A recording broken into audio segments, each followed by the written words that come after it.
sisters, that we are going to talk tonight, inshallah, about the rights of the husbands and the brothers in Islam from a Sharia perspective, and to know more about the Sharia, what the Sharia said. And I think this is the time that our brothers are waiting for.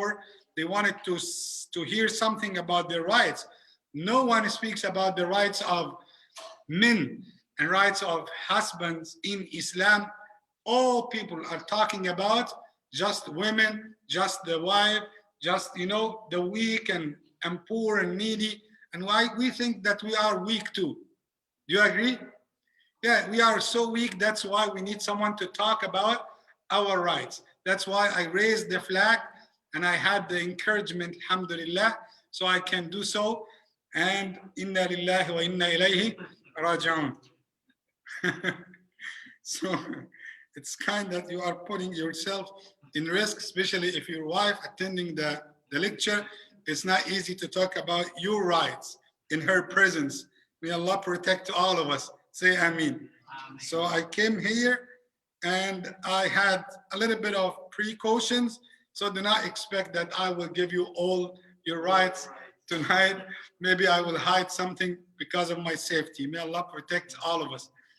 So it's kind of talking about the Sharia perspective and what the Sharia is talking about when we talk about the family, when we talk about the rights of men and the rights of women. We, alhamdulillah, we took about that side, the rights of women, and you saw by yourself that honoring the women in Islam, honoring your wife, honoring your mother, your daughter, your wife, it is something in Islam you will be rewarded Jannah. And alhamdulillah, we mentioned the verses and the hadith, and you can, if you forgot the rights of women, you can go to the YouTube channel and you will find our topic. And alhamdulillah, we reached to chapter number 35. We reached to page number 205.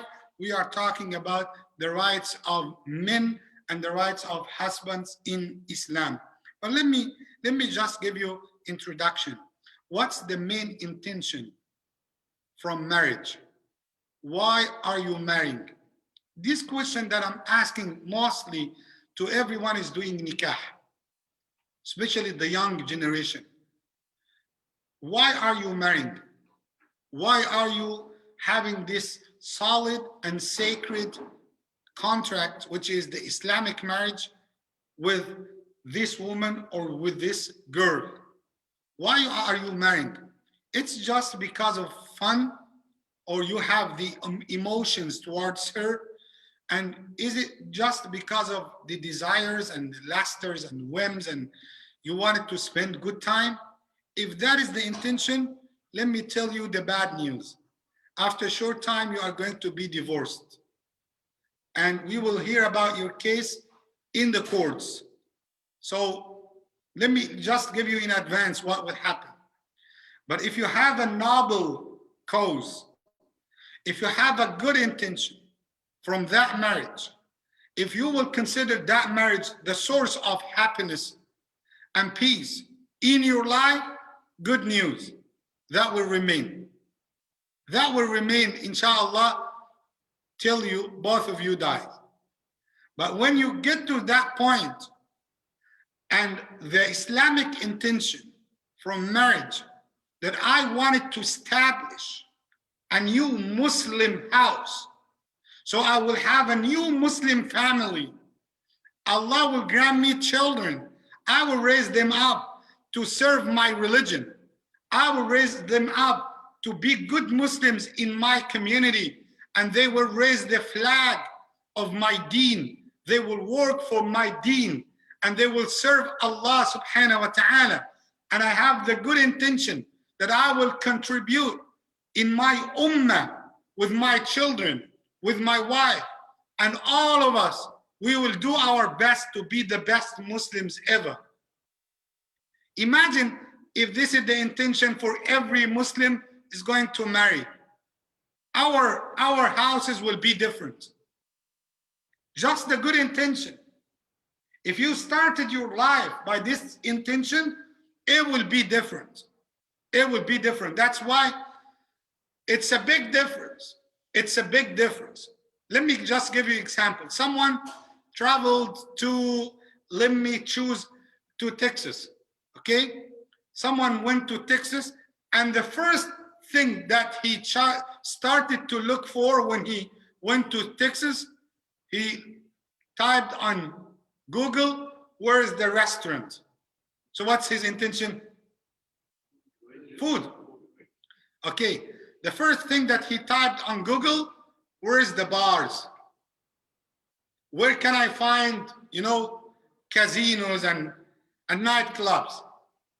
So what is his intention? It's a big difference between somebody typed, where is the Islamic center here? The nearest Islamic center. That's the difference. Someone married, and the first concern, where we will spend our honeymoon, And the other intention, she can ask her husband, where we will pray. Where is the place that we are going to pray in? Where is our masjid inside our house? A special room, a special space for the salah. That's our masjid. Where is your copy of Quran? Where is mine? Who is going to teach us? Which Islamic school that we are going to send our kids, or how we will teach them about deen? Look at how they are planning their life. That's a big difference. So now you can talk with your daughter, you can talk with your son about his intention. If he came to you and he said, Dad, I fully welcome, but let's correct your intention. Let's see how are you going to build your life as a Muslim. So the intention is to build a new Muslim family and to contribute in raising up the religion that you have and raising up the flag of Islam in your life. That is something very important. And number two, I wanted to discuss with you how the Prophet Muhammad ﷺ directed us to choose our wives. Because we are talking with the brothers now. We are talking with the men, with the Muslims men, how to choose your wife. If you remember the lecture, the honorable lecture of Dr. Rida Bidir, he spoke in details about this topic exactly, but let me summarize it in the hadith of the Prophet Muhammad sallallahu alaihi wasallam. How are you going to choose your wife? The woman that will share with you almost 70% of your life. How are you going to choose her? The Prophet Muhammad sallallahu alaihi wasallam said, تُنْكَحُ الْمَرْأَةُ لِأَرْبَعٍ, for 4 reasons, for 4 matters and 4 issues you can seek. For these issues, you can start seeking or finding a new wife. He said, لِمَالِهَا, or لِجَمَالِهَا, for her beauty. Number 2, لِمَالِهَا, maybe for her wealth. Number 3, لِحَسَبِهَا, for the lineage, the good name of the family. And he concluded and said, وَلِدِينِهَا, and for her religion, righteousness, her relationship with Allah. And as our doctor described, he said, imagine the deen is number 1, the deen is 1, and then you will put 0 for money, it will be 10, and then you will put another 0 for the lineage, now you have 100, and then you will have another 0 for beauty, now you have 1,000. He said, take the 1 off, take the 1 out, which is the religion, now you have 3 zeros, that means there is no value, there is nothing at all you can earn from that marriage. Except sometimes you will lose your religion. And Islam taught the Muslims and taught the Muslimah, the wife, that your husband in Islam is different than any culture. In Islam, the husband has the authority and has the status that you will never find in any place. With all respect for the sisters, for the women, I wanted you, sister, to understand the status of the husband in Islam. Let me tell you the hadith of Rasulullah, and I'm not willing to scare you tonight. I'm talking to the sisters, but that is something for real. That is something you have to understand and realize it is part of our religion. The hadith of Rasulullah sallallahu alaihi wasallam narrated in al-Bukhari. So it is authentic hadith.